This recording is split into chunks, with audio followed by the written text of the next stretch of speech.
ஹல்லேலூயா.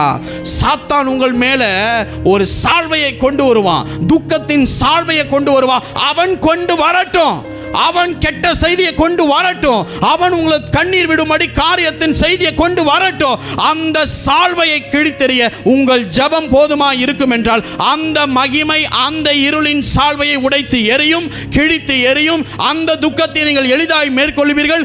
இனி எது நடந்தாலும் இது நடந்துருச்சேன்னு இல்லாம, நான் கர்த்தரை தேட போறதுனால, நான் கர்த்தரை நெருங்க போறதுனால, ஏன் நொறுங்கின இருதயத்தை அவர் ஸ்திரப்படுத்தினதுனால இனி நன்மைக்கு எதுவாகவே தேவன் எனக்கு செய்வார் என்று வைராக்கியமாய் சொல்றவங்க எல்லாம் ஒரு ஆமேன் என்று சொல்லலாமா?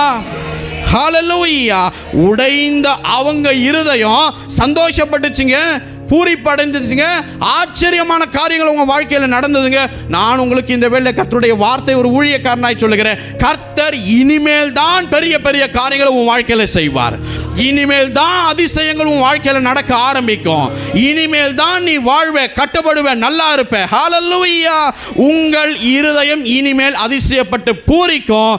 காரணம், சர்வ வல்லவருடைய மகிமை எனக்கு பக்கத்திலே இருப்பதினால், அவர் எல்லைக்குள் நான் இருப்பதினால் சகலமும் நன்மைக்கு எதுவாய் நடக்க போகிறது.